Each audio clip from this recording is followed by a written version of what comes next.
the whole reason why I didn't get a dog, the whole reason why I hadn't had a dog beforehand was because I thought it wouldn't be practical to have a dog with as much as I traveled.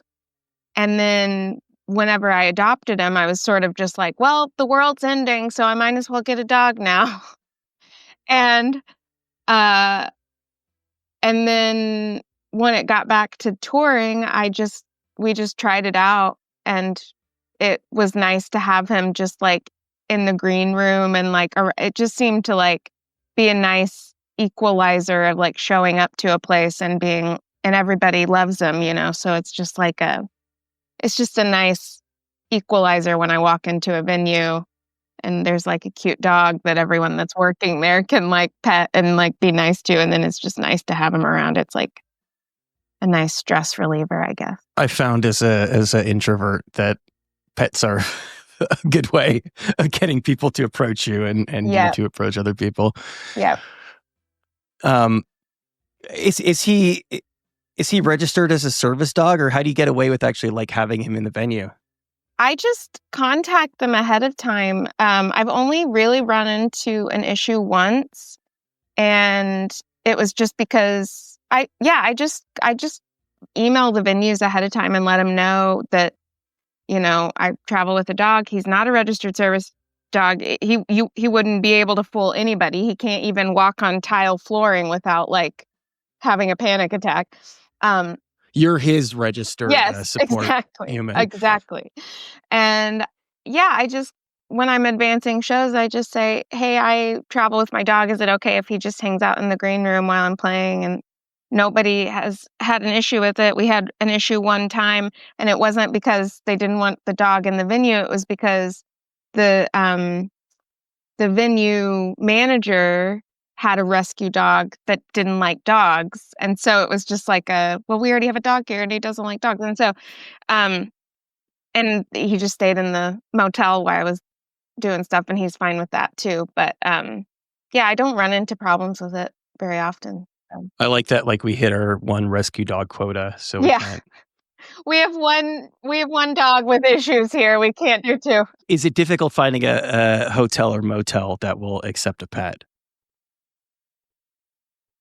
It just depends on if you're like in the Midwest and the West. I feel like I don't run into problems very often. Most of the time, you have to pay like an extra $25 or $50 or something, and it's like worth it to me to do that. But I have noticed on the East Coast or like in bigger cities, a lot of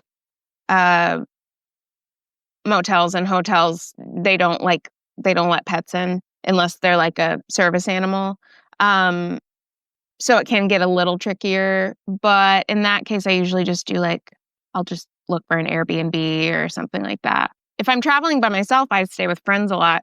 With a band, it's a little bit easier to just do an Airbnb, and then you can find one that takes pets. So it's a little bit trickier. You have to do a little more pre-planning, but it's worth it. Is Marty going to Europe? No, that's the only place I can't take him. He would have like a panic attack if I tried to get him on an airplane, put him under the hold. He would just like lose it, I think. I think it'd be more damage to him than what I could handle. So no, that's the only time I can't bring him with me. Yeah, one of the reasons why I ended up with a rabbit, well, one, I'm allergic to cats, but two, I travel a lot for work, and so that was a concern for me. But also, I was living in the city, and I just didn't feel like I had the space. But I assume that where you are, that's not really much of an issue. Yeah, I have a little more space around here, and there's plenty of space to take them on walks and let them run around and stuff. But honestly, I think it's like anything in life, we just sort of hold out on something for practical reasons, and then when it actually happens, you just realize you can make it work. You just make it work. And I think I probably would have done it a lot sooner if I would have known that I could make it work. I just was I don't need to add that to my pile, but it's worth it to me at this point. I'm just it's a little bit of extra work, but I'll make it work. You're like a Oklahoma lifer, is that right? Kind of. I mean, I was born and raised here, and then I left when I was around 19, and I sort of bit-bopped around different places, Portland and Chicago and The Martha's usual. Vineyard. Yeah, the normal, like, where can I find myself, places, and I did that for about 8, 9 years, and then moved back to Oklahoma, I think when I was, like, 28-ish, and, I've been back here ever since, and I mainly just moved back because I was getting to the point where it was just getting, I mean, the cost of living was going up everywhere, pretty significantly, and I just felt like I was working so much to pay my living expenses that I wasn't getting to work on music in the capacity that I wanted to. So I just needed to move somewhere where it was gonna be a little more, I don't know, workable to, like, not have to do part-time jobs or full-time jobs as much and just kind of, like, try to focus on art more. And Oklahoma is a little bit cheaper than other places. Do you have family there as well? I do have some remaining family around here, yeah. I had more whenever I moved back, um, but unfortunately, you know, we get old, people die. That's actually what gets like a lot of people to move back is you kind of like hit that age and like your parents are getting older and you're like, I should probably be around for them when they need it. Yeah. I have to ask because I'm sure this comes up in every interview, but on the note of your father, you were a champion power lifter as a child? Yes, you'd be surprised it doesn't come up in interviews. Really? Yeah.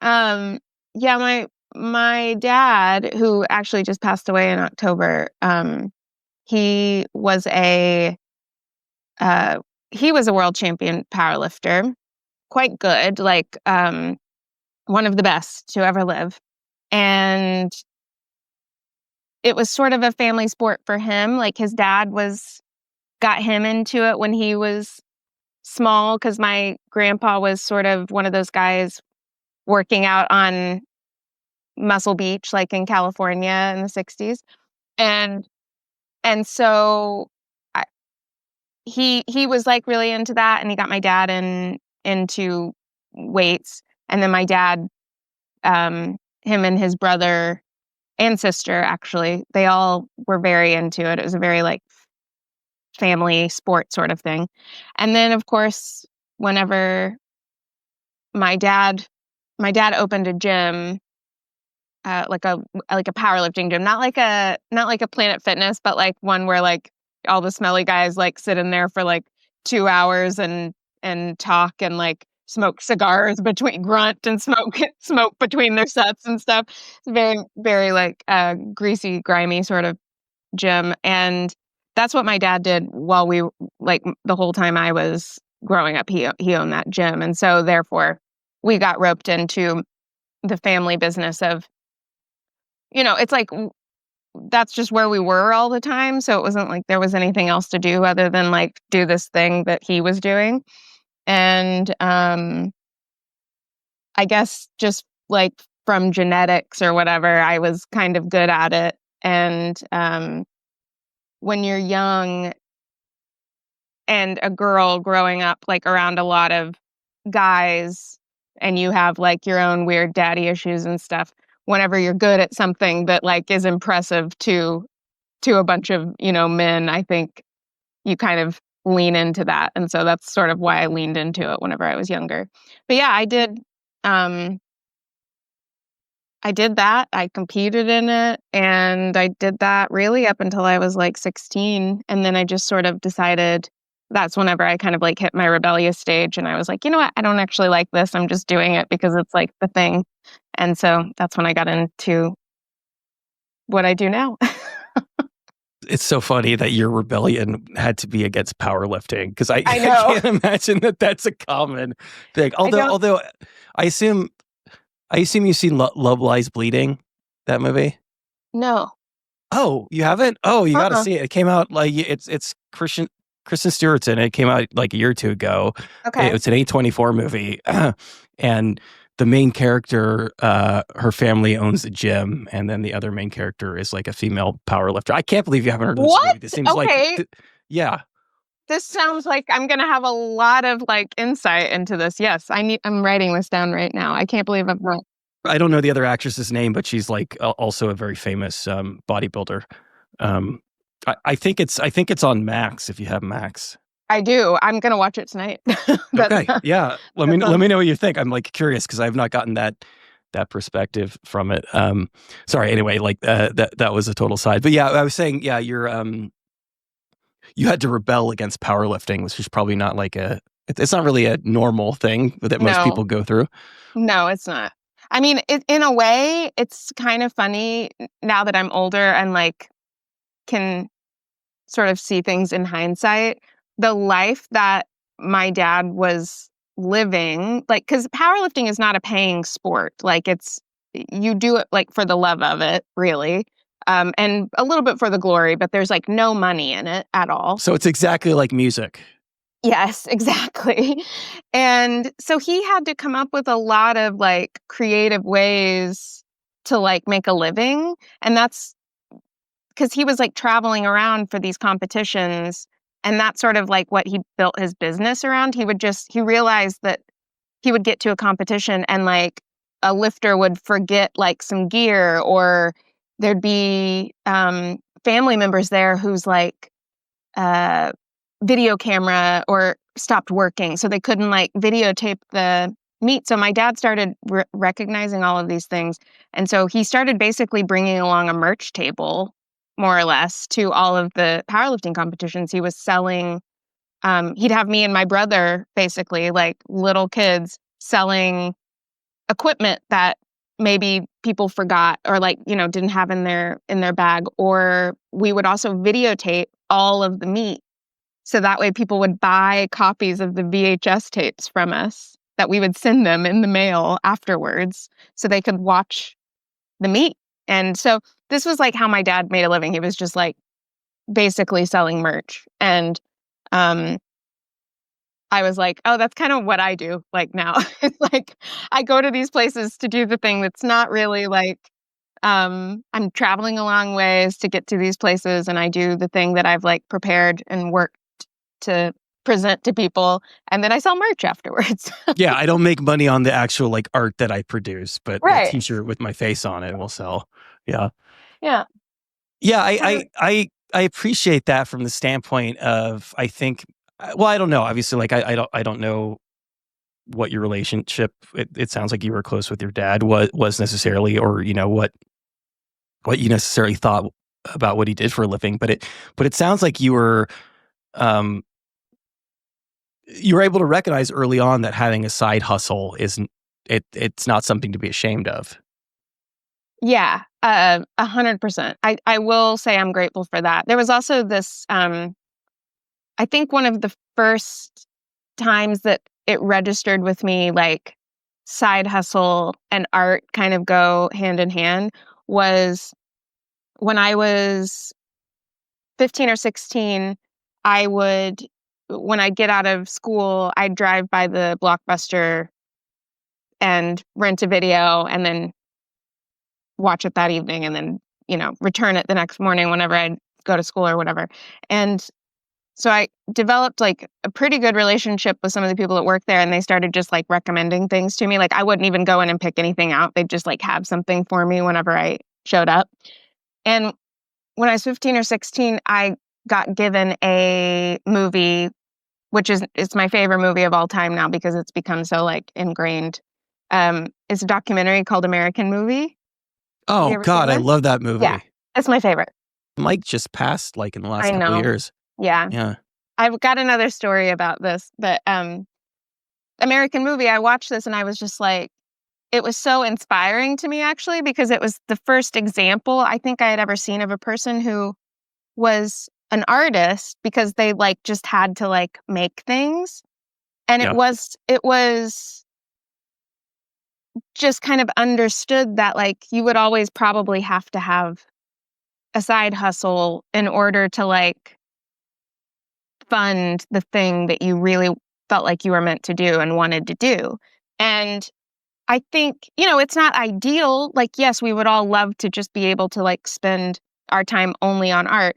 But I think just like getting rid of any shame that I might have developed, like being in the music industry, which, I wasn't at that point, but I just never had any shame around it, which I think was really helpful and has been really helpful to like help me have the longevity that I've had. Because if I wouldn't have had that like staying power of just being like, well, I got to just like go get a job for now and I'll come back whenever I've got the money to like make a record and when I've got enough money to tour or whatever.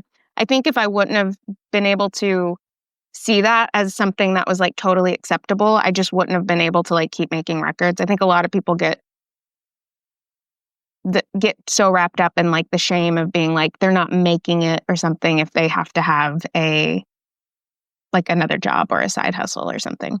On a side note, during the pandemic, I got really drunk one night on wine and and by myself at my house and was watching American Movie, which is like my comfort movie. I can pretty much, quote it from front to back. And I just thought, I wonder what Mark Borchardt is doing these days. And I just like Googled it and I found like an email address somewhere online for like a store where they were selling merch or something. And the email address said like, Mark Borchardt's assistant or something like that. And I was like, he doesn't seem like somebody that would have an assistant. So I'm just going to try it. So like I sent an email to this email address and just kind of spilled my guts about like what this movie meant to me, like as a kid and like how inspiring it was to be able to watch somebody that was like needed to do this creative thing so much that it was like just kind of understood that they were going to have to be like vacuuming carpets at a cemetery and like delivering newspapers or whatever they needed to do, and how it just wasn't even like mentioned at all. Like that's not what the struggle was. The struggle was getting the art made. It wasn't like the struggle wasn't like, oh, I'm ashamed that this is like my place in life. And I think that was really inspiring to me at that time and helped me see like an existence beyond what I was doing at the time. And so I said all this to him in an email and we actually became like pen pals because it just went to him. It wasn't his assistant, believe it or not. And if he had an assistant, it would probably be his like 100-year-old uncle. Oh yeah, but he died. No, I know. Yeah. So he was working at a store, or it was just that they were doing like what do you call it? What's the word for it?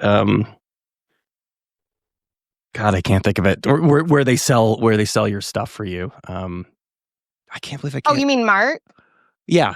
Oh, it was just like an online store where they were selling Coven merch or something like from American Movie, And so it was just like it's Coven. Coven, yes, Coven.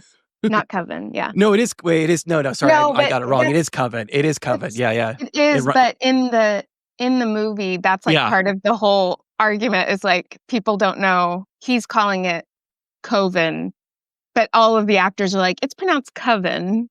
And that's that's like one of the reoccurring jokes arguments. Yeah, I love it too, because his argument is like, well, Coven rhymes with oven, so it can't possibly be Coven. I know. It's very funny.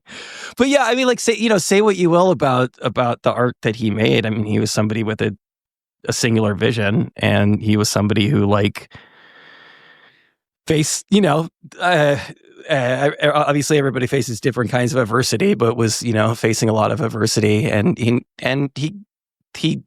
finished it. I mean, it got made. Yeah. And he still does scripts and radio plays, and he's still making stuff. So, I mean, to me, that is that's like the goal, it's like, don't let the world get you down so much that you're not doing the thing that like means the most to you. And that's hard. That is like a hard thing to do. Mike was an objectively talented musician, but obviously he had his struggles too. Mm-hmm. Yeah. I think, something that I don't know. I he was talented, but I think it was just sort of like, for him it was more about they were like focused on different things, I think. Like Mark's thing was maybe a bit more like project driven, whereas like Mike just had the joy of like the activity, And I wouldn't say that one of those is necessarily more or less valid than the other. Absolutely not. No. Yeah. It's just like a difference in like where you find the satisfaction, like along the line of creating, I guess.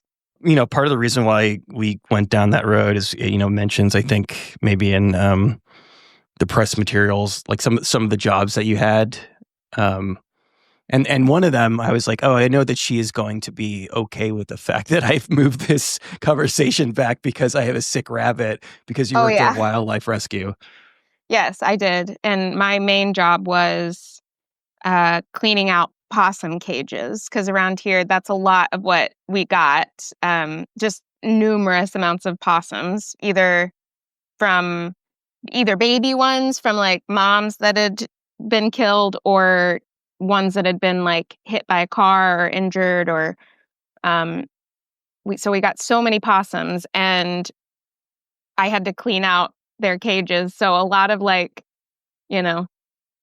uh pee and poop stained towels to be cleaned, and then just like they are cute animals, but they are wild animals, so they are messy and kind of gross. There's a reason why we don't have them as pets. You wouldn't want to clean those cages out, but that's what I did for a long time, just clean out their cages till they got better.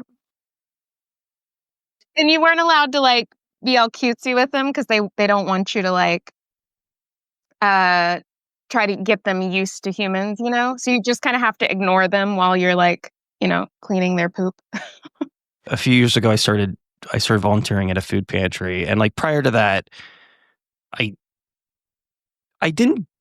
This is going to sound bad, but I didn't do it because I thought it was going to be depressing to do, and it just turned out that I got an incredible amount of joy out of it, and that I got to know like interact with people in my neighborhood that I wouldn't have interacted with otherwise. And so there's something. I assume that even if you're like literally cleaning shit out of a cage, that there's something rewarding in working for a cause that you believe in.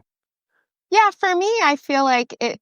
I mean, the main thing that I get out of that is just a constant reminder that like I'm part of a wider existence than just like humans with their problems. Like for me, there was something like, I mean, maybe I'm a little bit woo-woo, but there was something actually like really spiritual about being the person, like a human being that we think are at like the top of the chain, We think of humans as being like, the big guy on campus. And there was something like very spiritual about being the big guy on campus that is like on their knees cleaning poop out of a possum cage. It's like, I'm in service of this animal who we need, because they eat spiders and bugs, and they have a purpose in the ecosystem. And like, to me, that is like, anytime I can reconnect with the wider idea of like the world that I exist in outside of just like humans and their problems, I feel like that's like a good thing. That is a good check. A lot of people hate them.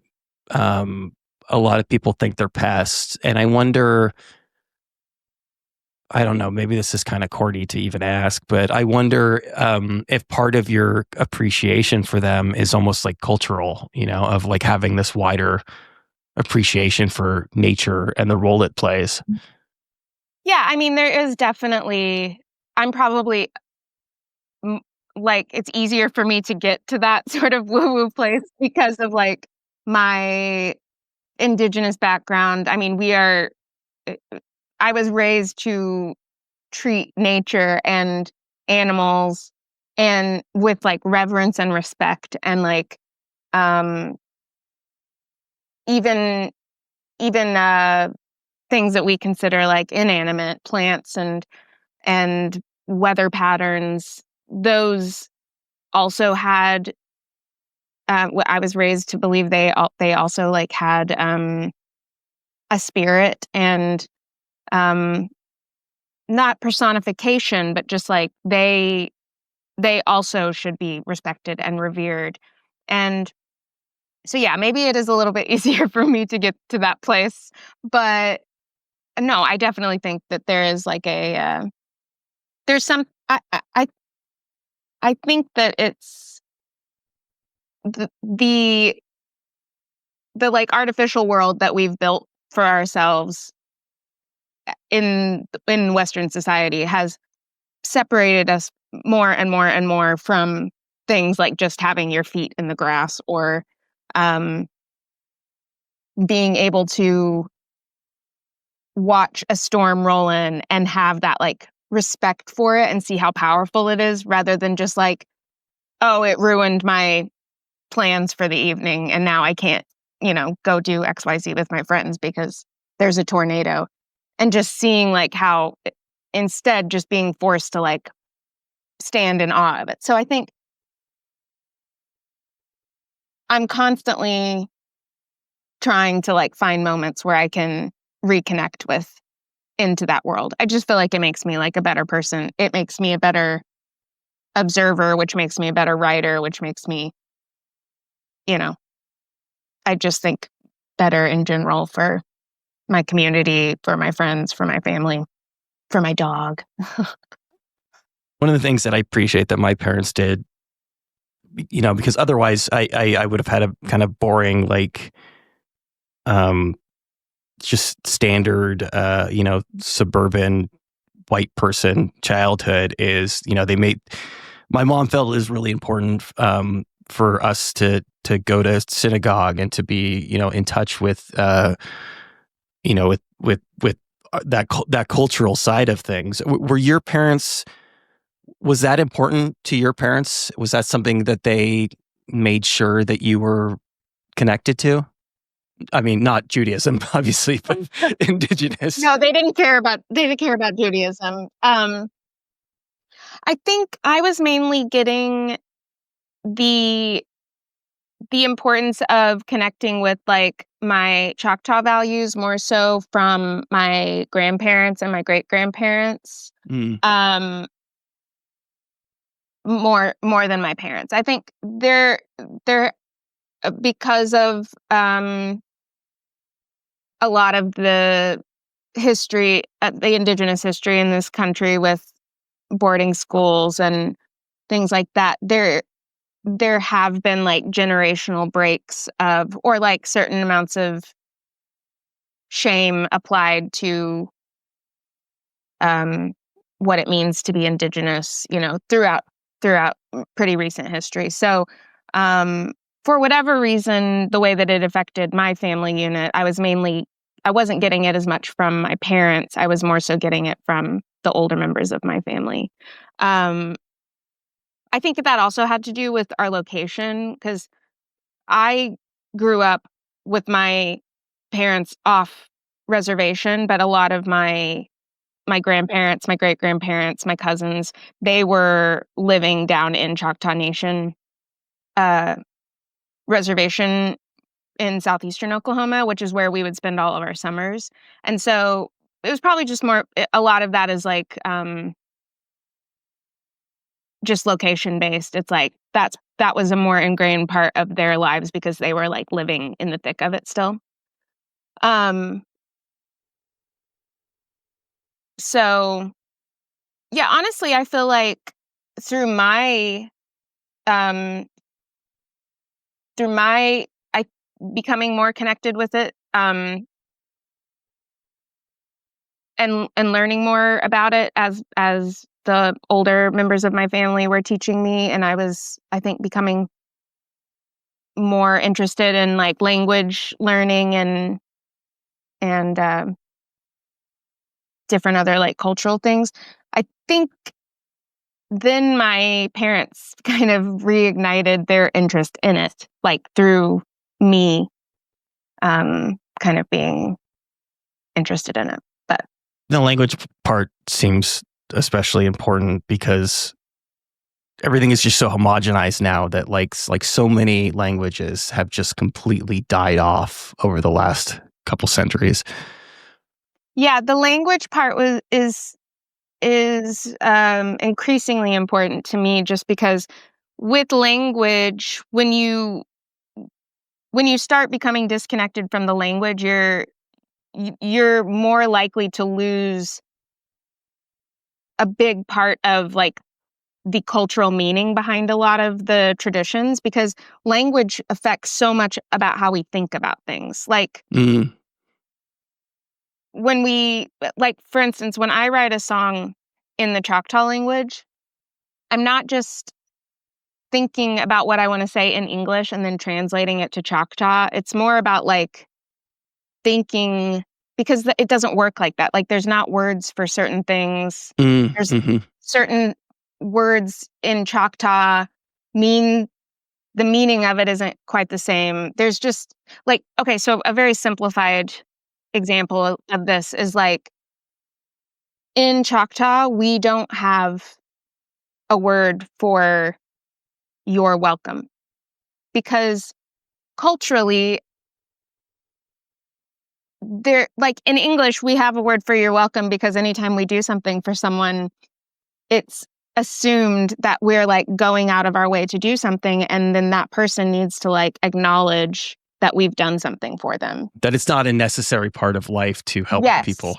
Yes. And in Choctaw, traditionally, it would just be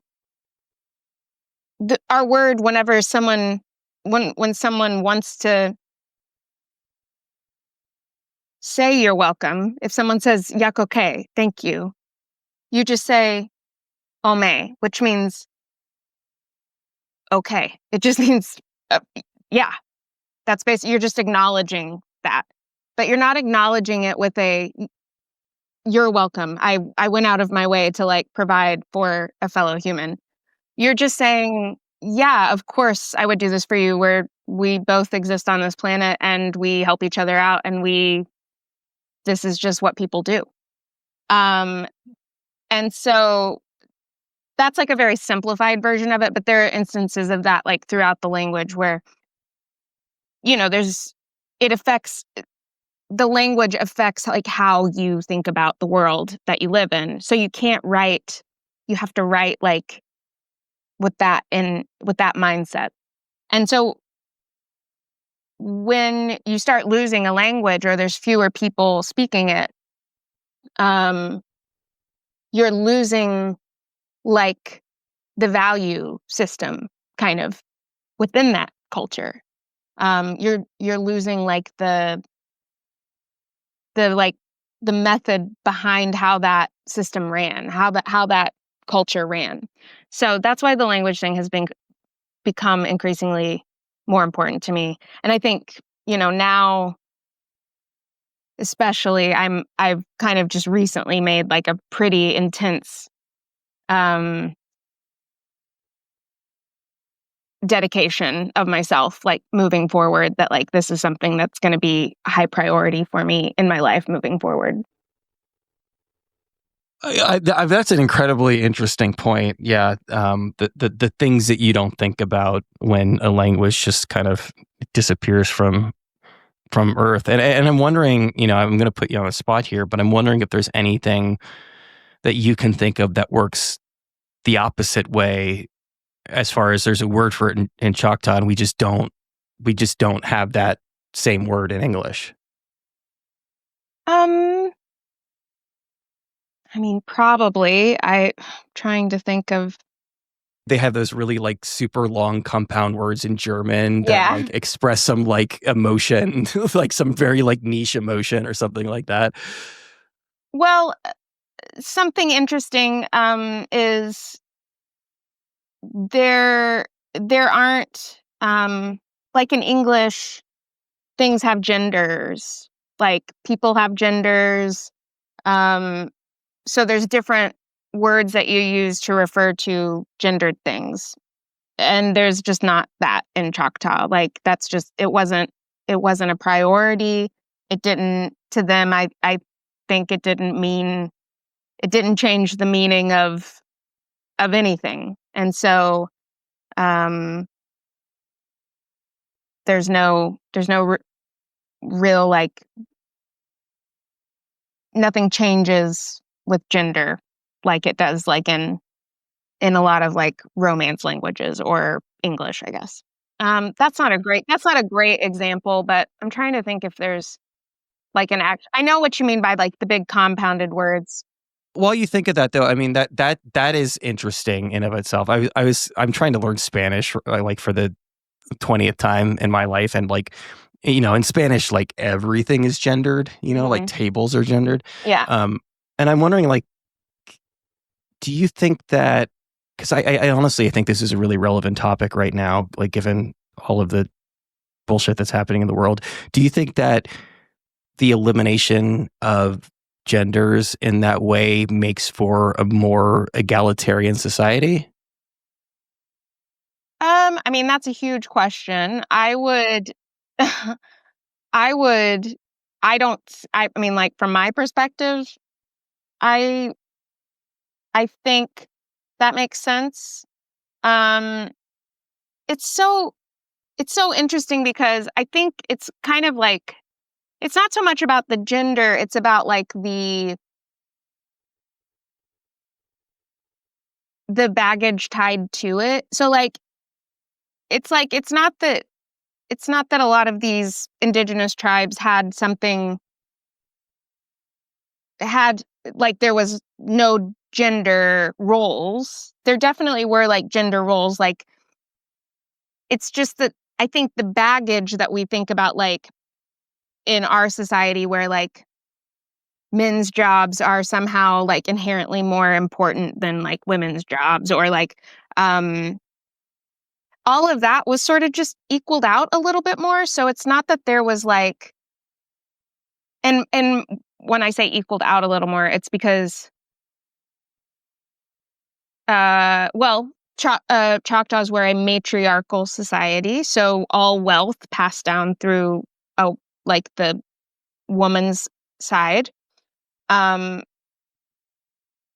They had fairly specific jobs in terms of like gardening, cooking at camp, and then the men were more like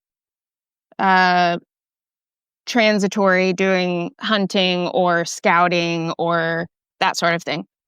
And so it's not that there weren't like different roles for quote unquote genders. I think it was just a little bit more like equal in terms of like somehow they understood that like this group of people were like good at this and this group of people were good at this. And in order to make everyone kind of like needed to make this society function, we're like putting in, certain stop gaps or something just to make sure that like people don't get like power hungry or people don't get like, so I just feel like it's not so much about like gender or no gender. It's more about like the baggage that we've attached with it in our head about like what's good and what's bad or what's where the power lies and where the power doesn't lie or something like that. I'm not an expert on like that, but that's just that's my very basic understanding of like pre-colonial mound building societies in the southeastern United States. I'm fascinated by this, and I've heard, obviously like there are more matriarchal societies and there are societies in the world that like naturally have like a third gender, right? And it's I think when we learn about these kinds of things, it's just a reminder of how much, like especially in the West, we're kind of hung up on relatively arbitrary distinctions between people and how those distinctions are used to divide people. Yeah. I mean, largely through class. Yeah. Class, race, yeah. I mean, and gender, they're all, but yeah, of course. I mean, those but those it's things all, are it's, obviously, yeah, those things are like interlinked. Yeah. yes. I mean, well, I won't get into that. I was about to go on a whole, That's fine. I mean, socio-political rant, but that's we don't fine. need that. I'm like, we're 40 minutes in. Like, if people are still listening, I think they're fine with it. No, I don't want to talk about that. That's fine. You hear people say, "Oh, traveling opens you up, right?" And maybe traveling can make you sort of like a more empathetic person, and it sounds really corny until you actually like do that and have that experience and realize how much of your daily life is filtered through, again, like often like very arbitrary distinctions. And I think it helps you question things, like they call it in therapy, they call it core beliefs, these things that you've held on to, but not necessarily for any good reason. Yeah, I mean, I know it definitely did for me. I I think that you can still have like an open acceptance for things if you don't travel, but I think the thing about traveling is it just makes it easier because it's like you're a little bit, just the act of traveling in itself is like um it makes you open your eyes a little bit to like, oh, it's so different from like where I'm from. And so it just kind of puts you in that mindset like automatically. Whereas, I've experienced this living in Oklahoma for so long. It's like when you see the same thing over and over and over, or you're around the same people over and over and over, um, you just don't, there's nothing that's like standing out to you that's sort of getting you in that open state of mind, I think. Um, I'll have people come visit here, and sometimes when they visit, I'll take them around to things that I wouldn't normally do on every day. And it makes me feel like I'm kind of like a tourist in my own city. And it makes me go, oh, well, this place is actually like cool. I just forgot because I don't do this kind of stuff all the time. So I think it's not that can't experience things in an open way if you're not traveling. It's just that I think it's just easier to get you psychologically there if you are, because it just sort of puts you there automatically. I think that's right, but I also think that there are like subtleties and nuances that you don't necessarily get, learning about things through the computer, things that Oh, like yeah, that people take for granted. definitely. Yeah, it's funny. Like I said before, I lived in the city for 20 years, and I still never been up in the Empire State Building because, yeah, you don't obviously like you don't do the touristy things where you live. What are the touristy things? Like, what are the things that you have to show people when they come visit you? Is it Well, like Wayne Coyne's house, maybe? you'd be surprised, actually. Yeah, I mean, yeah, I don't think I've actually driven someone by Wayne Coyne's house, but that would definitely be a tourist stop. I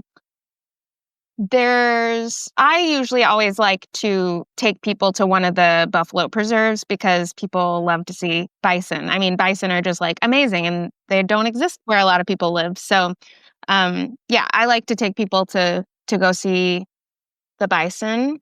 Um, what else would I do?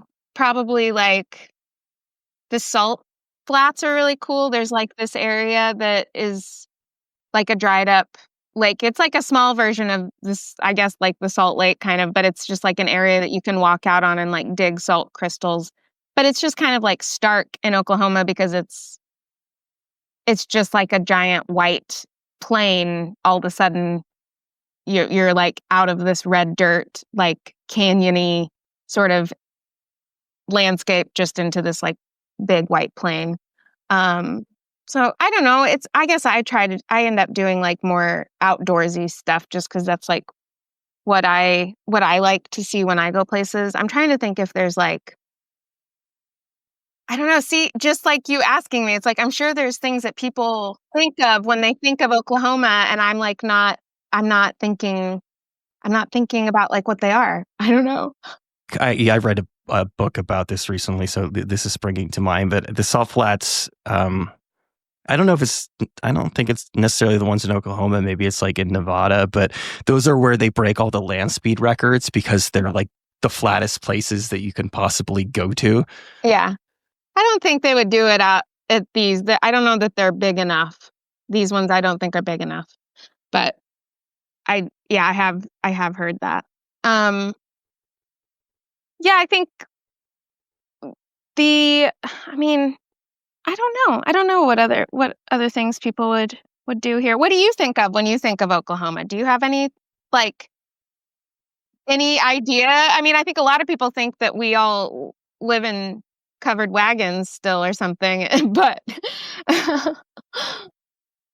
The one time I went to Oklahoma was to do a feature on Wayne Coyne, and oh, okay. and so I was in Oklahoma City, and what was really funny is we had to hire some local video people, like some freelancers, and we walk in, and they go, "Hey, Wayne," and he goes, "Oh, hey guys," like that. If you're a freelance videographer in Oklahoma City, there's basically two things you do. It's either church videos or Wayne Coyne. Yeah, I think that's probably still very true. Like, just in general, if you are part of like if you are a creative person in Oklahoma, you've worked with everyone at some point. I think like we're all just kind of incestuously like trading off videographers and bass players and drummers and photographers and all of that. So yeah, that makes total sense that you would just walk in with some randomly hired videographers and they already knew Wayne. Yeah, that makes sense. That's nice though, because I mean, it sounds like at least to a certain extent, people support one another in that world. Yeah, I think like if not like implicitly by like, uh, taking like a smaller band on tour or like something like that. It's more just like it's sort of just understood that like, yeah, if you're somewhere else and someone mentions someone from Oklahoma, you just automatically are like, oh yeah, we're buds. So it just sort of is like bringing people in on like the world that we have here and just making it, I I think more of just like the vibe that like we have each other's backs or whatever, if that makes sense. I don't know. I don't know if that makes sense. Something that really interested me, reading up on some of your work. I this person does get a lot of respect, but I feel like still doesn't, even with all of that, doesn't get the sort of respect and recognition that they deserve. But it seems like you've got a really sort of special connection with Jason Molina's work. Yeah, I mean, Jason was one of like the main reasons why I even started writing songs. Like when I was entering the rebellious phase we were talking about earlier, hitting the 15, 16-year-old mark and started being able to like drive myself around, therefore not be at my house and, try to find things to get in trouble with and spend my time doing. I would often drive to Oklahoma City to a sort of DIY venue that we had at the time called the Conservatory. And it was just like a dingy, all ages, like rock club. And right next to it was a record store called Size Records. And I would often show up early for the shows and spend some time in the record store and then go over to the show afterwards, whatever show was happening. And there was, one time I was just in there, and I picked up that was back in the day when you would buy CDs kind of based on if you like the cover. Sometimes you would just be like, this looks cool. I'll try give this a whirl. And I there was a CD like on a bargain rack or something, one of the Songs Ohio records, and I bought it and went to the didn't listen to it right away, went to the show next door, and then on the drive home, which from Oklahoma City back to Shawnee is about a 45-minute drive, and that's where I lived. And so I just remember like putting this CD on in my car on the drive back home, and just like something like really resonated with me. Because it was The Lioness was the name of the CD, I think, and it's pretty sparse and it's like instrumentation, and I think it was, it was kind of the same experience I was talking about with like watching American Movie and like seeing Mark.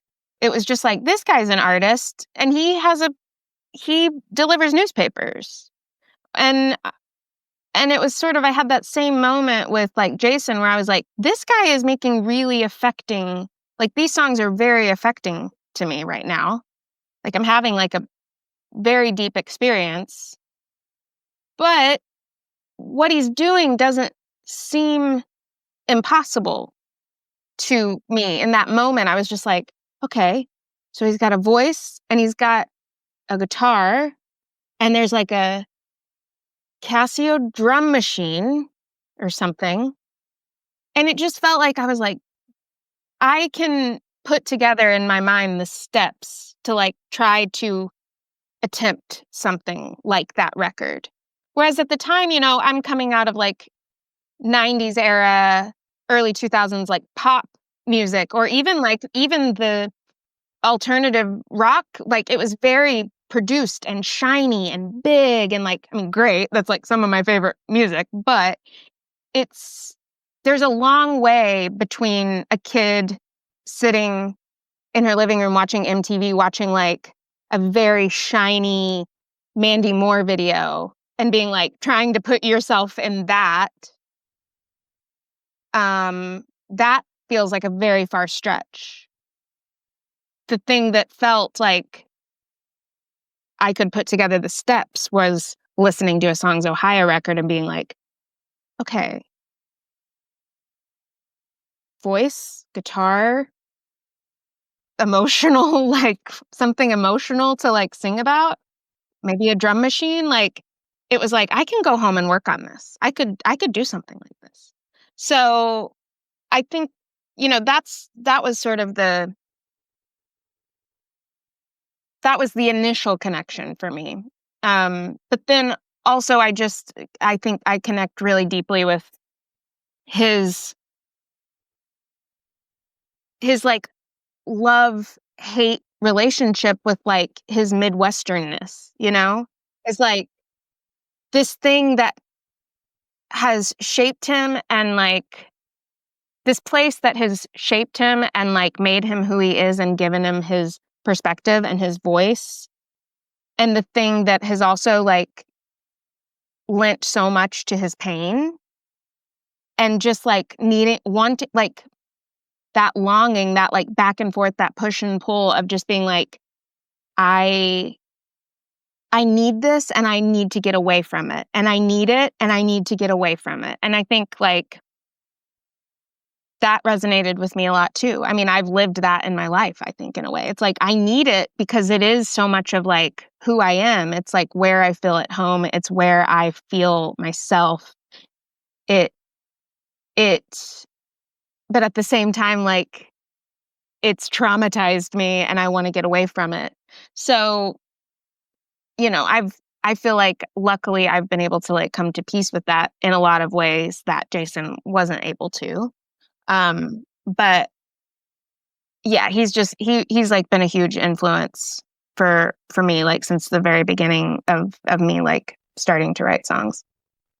So it's something that's always struck me, and we're at about an hour, so we can close on this, but something that's always struck me about, in particular, being a musician is, especially musicians who write about their lives or write about write about difficult subjects in your life, which like obviously this applies to you and this applies to your record as well, is that um there's this, maybe it's similar in a certain sense in that um you know, part of you wants that escapism, part of you wants to get away from it, but at the same time, if you're writing songs about it, not only are you immersed again in that topic when you're writing, but you kind of get knocked back to that place every time you play that song live. Yeah. Yeah. And I I think there are times when that can be really difficult, especially if you're like me, which is like a lot of times I tend to write about stuff before the real like grieving has begun. And I say grieving not just for bad stuff, for good stuff too. I just mean the process of like understanding something with time. I tend to write about things like kind of as they're happening. And so what can happen oftentimes is you're singing a song 2, 3, 4, 5 years removed from something, and it all of a sudden has this completely different meaning and perspective.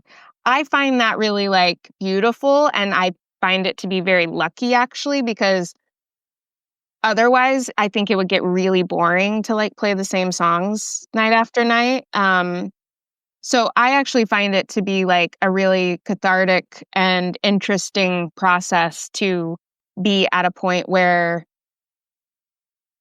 I can sing a song that I wrote 10 years ago, and it hit me kind of like, "Oof, man, was I wrong about that?" And so just like seeing how your earlier self has somehow like written little things for you to like gnaw over like 10 years later. That's like some magical stuff. That I mean, I think songwriting is magical, not just because of like how it affects people, like in terms of like music in general being like an affecting thing. I think about it in terms of like I'm talking. I don't understand how it happens every time it happens. Every time I write a song, I'm just like, I will never understand how it works. It's like I feel like I just did something and I don't really understand how I did it. I can, you can listen to like podcast, I've been on my fair share of like podcasts or things where they want you to explain your process, and I'm just like, I'll try my best, but I think that this is all bullshit because I don't actually know how it works. And I think it's also magical that like it can transform like that over time. It's just like another really interesting aspect of like being a human is like how something you can make can like take on a different meaning just from like time and perspective.